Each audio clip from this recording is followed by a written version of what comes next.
الرجيم بسم الله الرحمن الرحيم الحمد لله رب العالمين الرحمن الرحيم السلام عليكم ورحمة الله وبركاته. بسم الله الرحمن الرحيم. قال المصنف رحمه الله تعالى بوجوده في الدارين يا رب العالمين. بسم الله الرحمن الرحيم. والمتروك من الصلاة ثلاثة ولا يسجد للسهو عنها وإذا شق في عدد ما أتى به من الركعات سنة ومحله قبل السلام. Pasal menerangkan tentang yang ditinggalkan dalam sholat. Perkara-perkara yang ditinggalkan di dalam sholat jumlahnya ada 3 macam.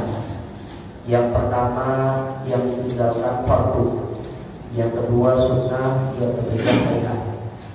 Kalau fardu maka adapun ketika orang meninggalkan sholat, meninggalkan fardu atau meninggalkan rukun, la yaqubu anhu sujudus sahwi, tidak bisa diganti dengan sujud sahwi.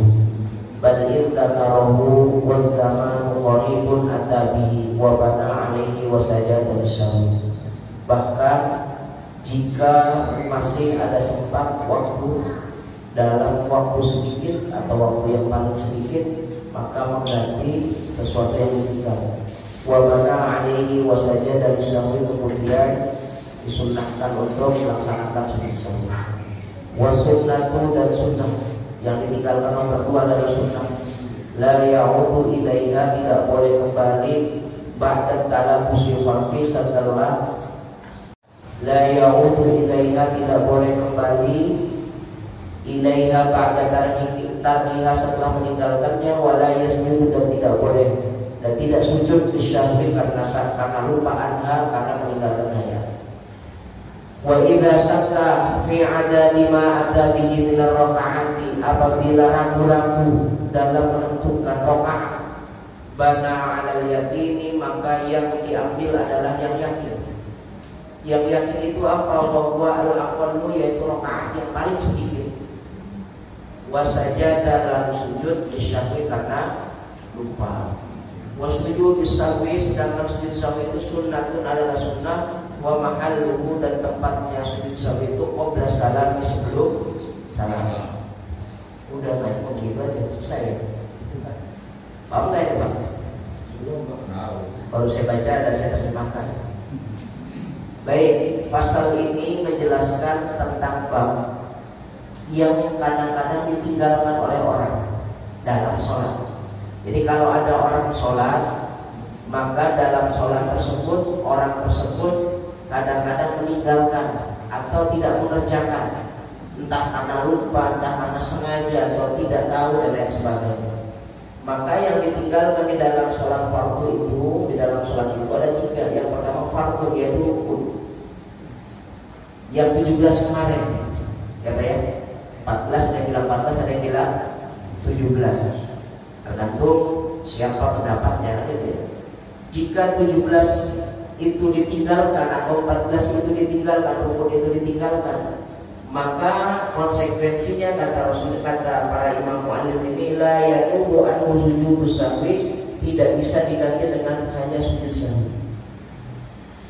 Jadi kalau tertinggal dengan sengaja amdan batal, ngurangin atau nambahin rakaat, ngurangin atau nambahin sujud, ngurangin atau nambahin baca tahiyat, ngurangin atau nambahin baca Fatihah, maka kalau sengaja batal.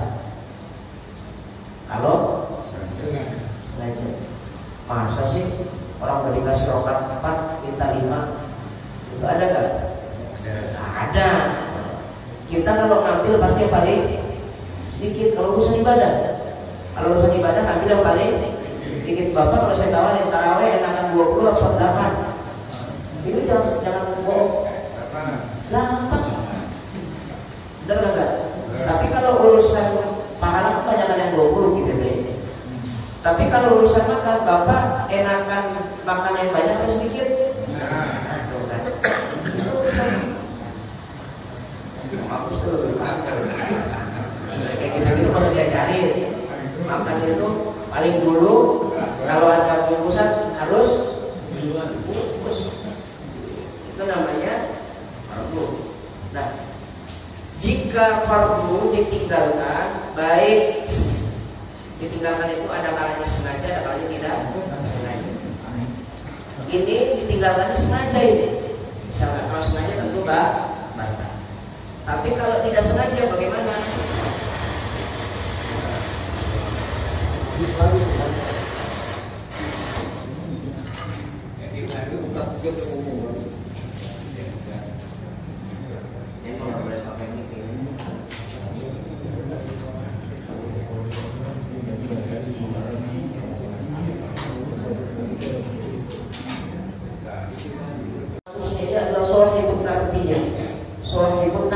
Orang yang sangat luar biasa memberikan pengajaran kepada kita. Itu siapa? Pemilik ta'lim itu Rasulullah Sallallahu Alaihi Wasallam. Ini diriwayatkan oleh Imam Bukhari dan kita Abi Jawab juga.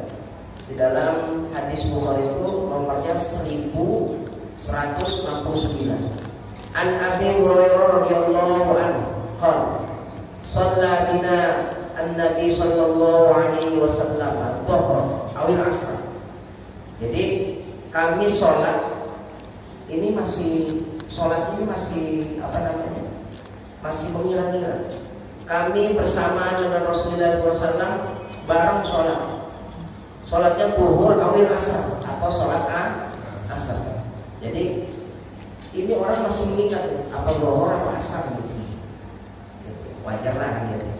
Tapi ada dalam satu riwayat enggak awil asar, tapi langsung zuhur. Sholatnya sholat zuhur. Tapi ini kalimatnya redaksinya al-dhuhra awil asr. Kami sholat bareng sama Rasulullah SAW sholat zuhur atau sholat asar. Fasallama lalu Rasulullah salam. Lalu Rasulullah SAW salam. Ternyata ketika Rasulullah salam, ini Rasulullah SAW sholatnya baru 2 rakaat.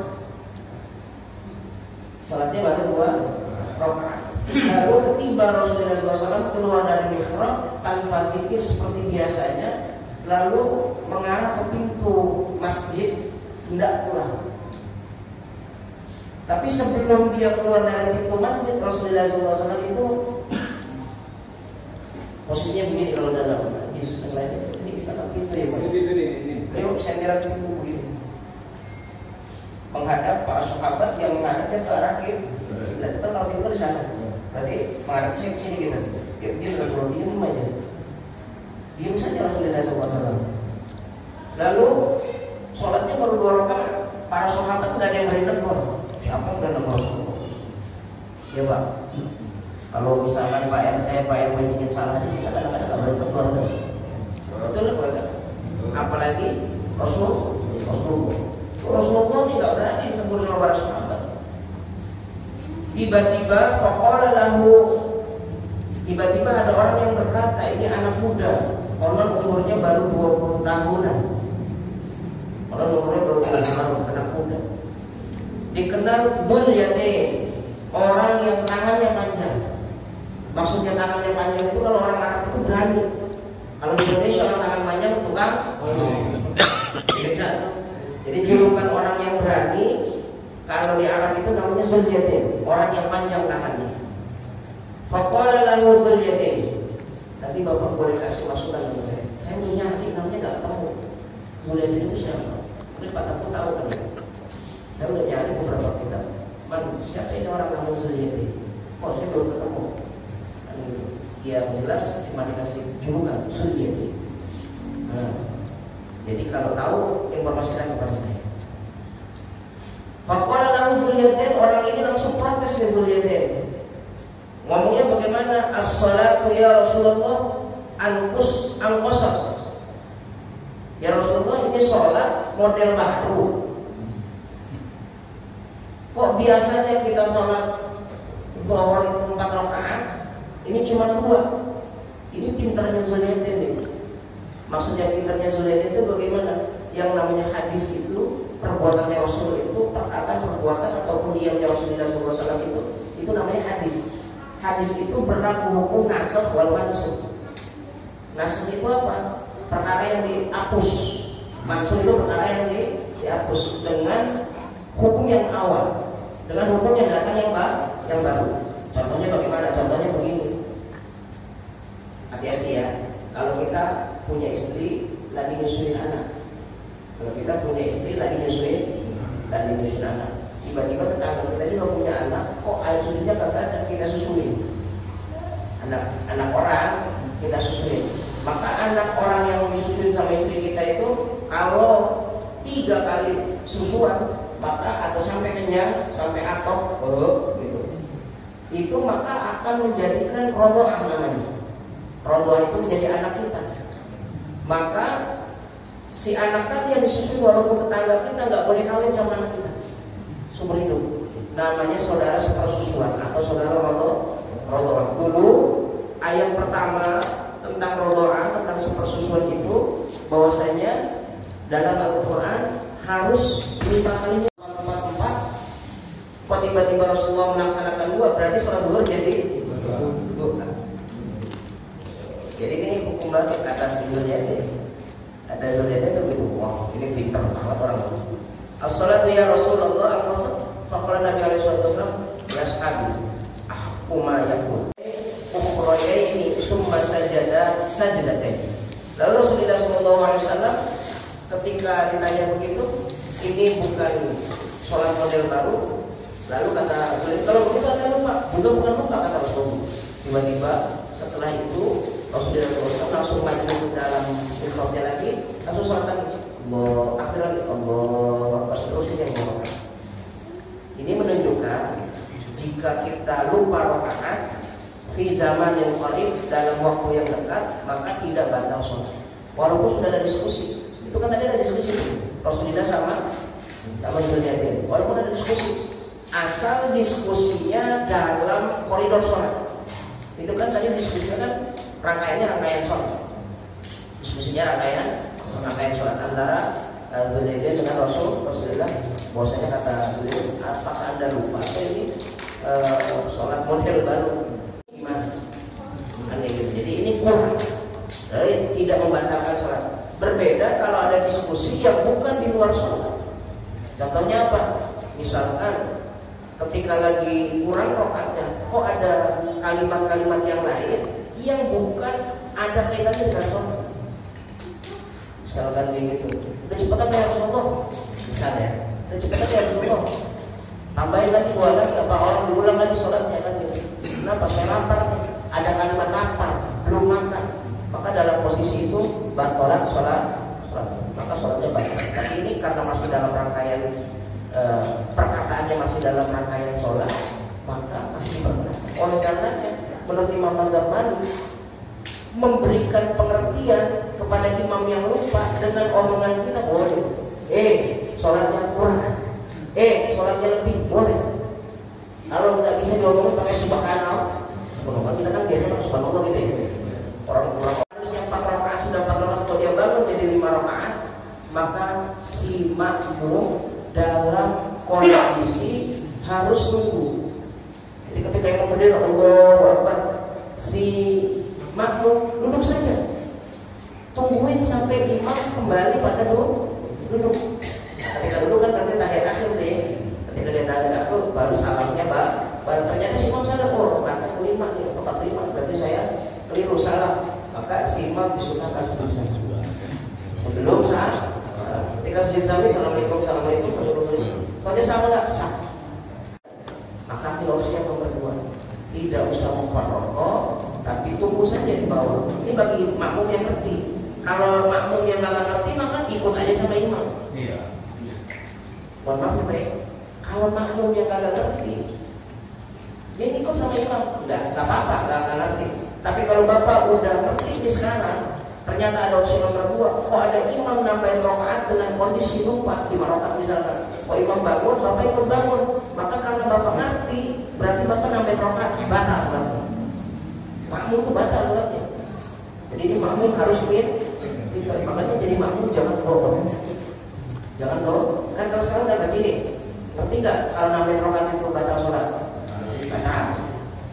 Terus tahu nggak caranya kalau ada imam nambahin rakaat dalam kondisi lupa, caranya bagaimana?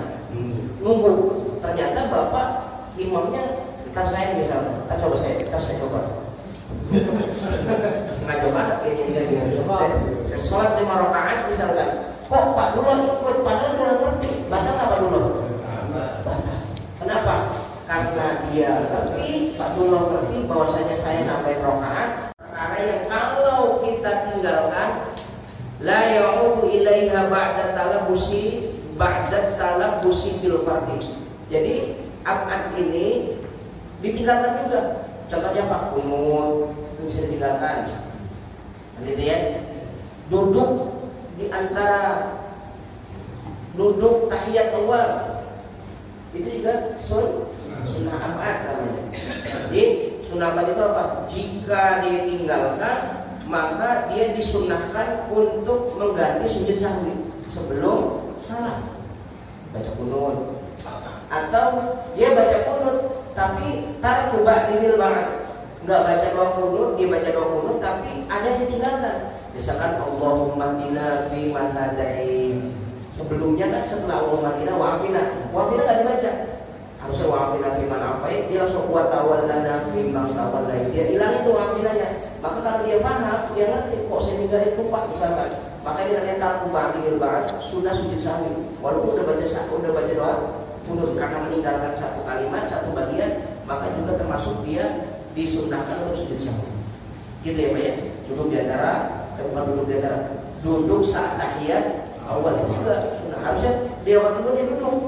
Kalau ternyata dia nggak duduk, langsung berdiri Allahu Akbar. Maka sunnah apa ketika ditinggalkan? Pertama, kalau la ya'udu ilaiha ba'da talabusi bil fardhi, kalau fardunya sudah atau rukunnya sudah tegak, maka nggak boleh yang namanya sunnah abad itu dikerjakan atau kembali. Contoh, misalkan ada imam nih, rakaat kedua dalam sholat isya harusnya dia tahiyat awal. Kok saat tahiyat awal harusnya tahiyat awal dia berdiri. Dia tahiyat awal begini ya. Nah, ini sudah tahiyat awal seperti ini. Harusnya begini.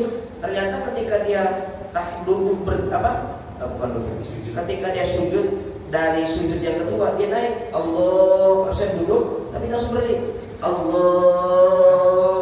sudah segini nih Pak. Ini sudah berapa persen? 90%. Ini namanya terus 90 ya. 90 sampai dia berdiri dengan tegak. Maka ini la ya'udu ilaiha ba'da talabusi bil fardhi. Enggak boleh dia balik lagi. Maka makmum enggak boleh subhanallah. Karena kalau makmum subhanallah, ternyata si imam yang sudah menganggap dia satu, oh iya, saya lupa harus tahiyat awal. Imamnya agak blow on sedikit. Sudah begini, duduk lagi, maka batalan sholatnya. Hati-hati banget. Maka kalau sudah mulai tegak begini, maka udah makmum naik aja semuanya. Kenapa? Karena setelah kita fil alamina innaka hamidum majid, nanti dikasih konsekuensi, dikasih hukuman sama Allah sujud. Tapi sunnah sejak itu tidak apa. Ikutin aja imam. Selama bukan fardu, ikutin. Oh itu sering tuh, dulu tuh boleh diri tegak, bila waktu juga. Ya itu batal, sholat itu batal. Ya. Hati-hati jangan kembali lagi. Kan gitu ya. Maka ini yang disebut wasunnatu la ya'udu ilaiha ba'da talabbusi bil fardhi. Kalimatnya seperti itu. Maka hati-hati. Maka ini peringatan buat makmum, jangan kebanyakan rewel sama imam. Makmum itu jangan rewel kepada imam. Maksudnya jangan rewel. Kalau sudah diingatkan sekali, kok dia udah mau berdiri, jangan diingatin udah. Tapi kalau baru kan kelihatan pakai dengeran. Kalau dari sujud menuju berdiri itu kan panjang takbirnya. Allah, wah ini mau panjang. Ketika dia masih duduk, subhanallah, baru dia kembali, nggak apa-apa. Karena baru omongan belum berdiri tegak atau masih duduk. Allah, kita ini udah lihat kok dia mau berdiri, udah jangan berdiri kita omongin subhanallah, maka dia diam nggak apa-apa ya.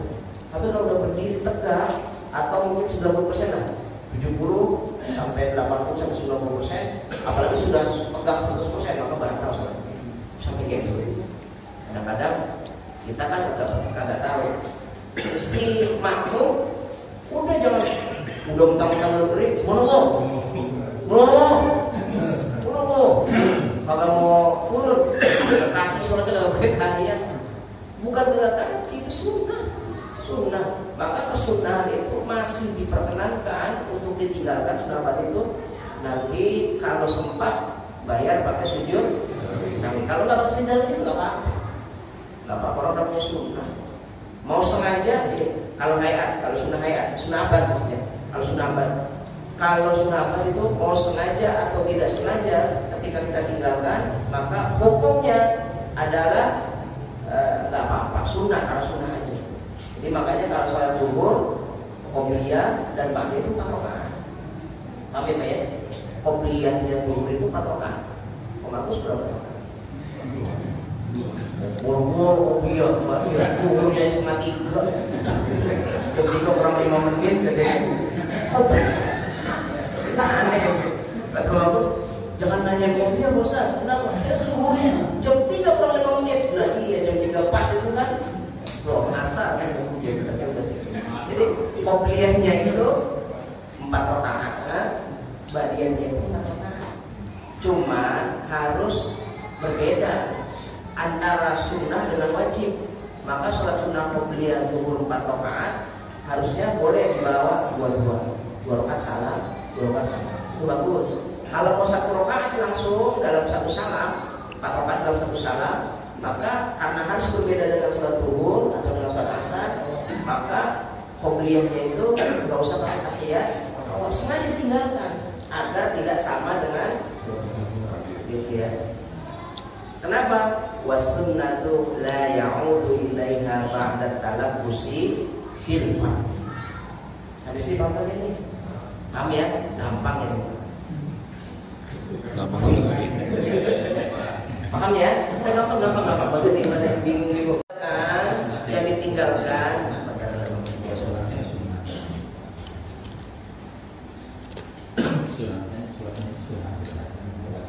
Ya. Yang ketiga wal hay'atu, dan nomor 3 itu dikenal dengan namanya sunnah hay'at. Sunnah hay'at atau hay'at saja, enggak apa-apa. Sunnah hay'at. Apa itu sunnah hay'at?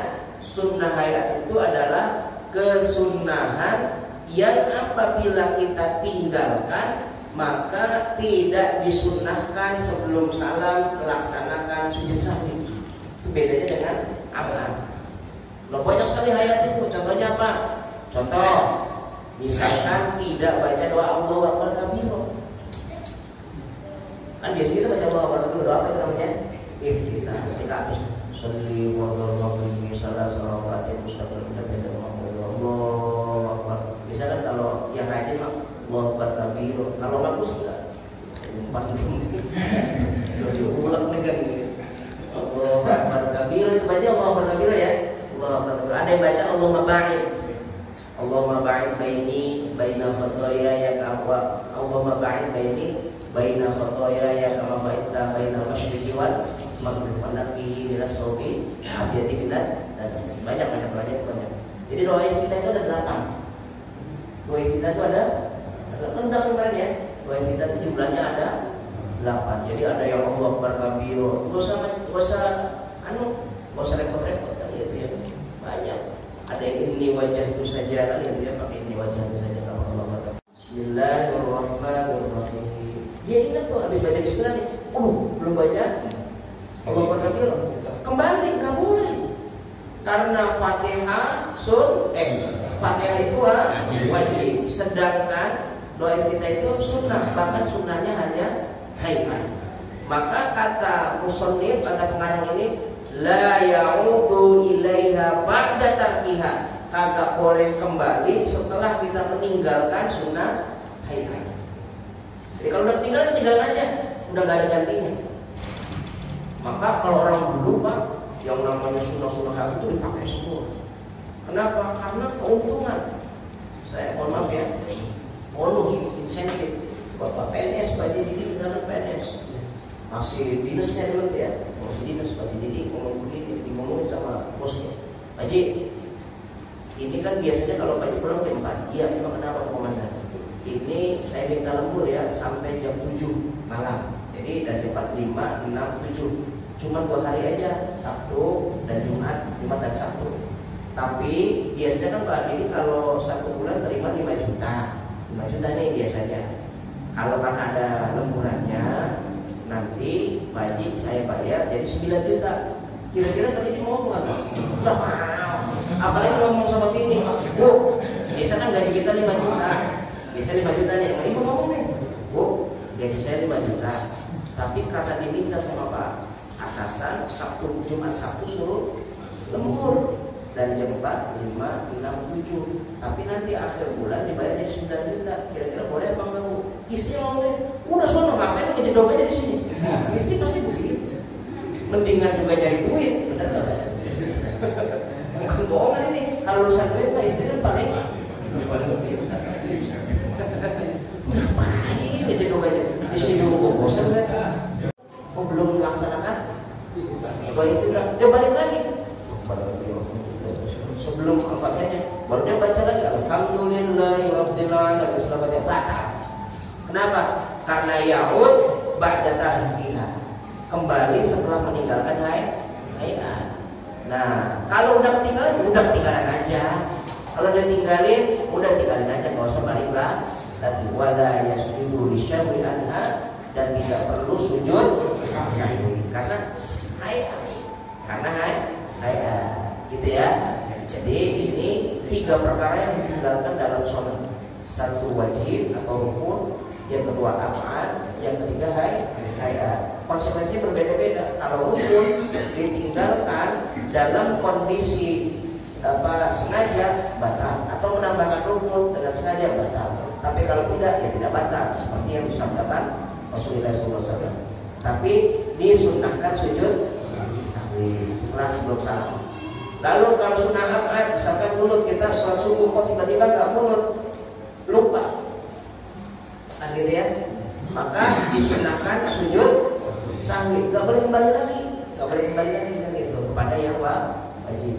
Yang ketiga adalah sunnah atau sunnah yang ketika kita tinggalkan tidak menyebabkan kita sujud. Oke, paham ya? Gampang. Karena begitu, karena seperti itu, saya kira malam hari ini itu aja yang bisa sampaikan. Nah, jika ada pertanyaan, saya tampung. Kalau bisa saya jawab, kalau nggak bisa saya sampaikan. Sallallahu alaihi wasallam, sallallahu ala Muhammad, sallallahu alaihi wasallam, sehat-sehat, amin. Sehat-sehat. Muhammad sallallahu alaihi wasallam, sallallahu ala Muhammad sallallahu alaihi wasallam.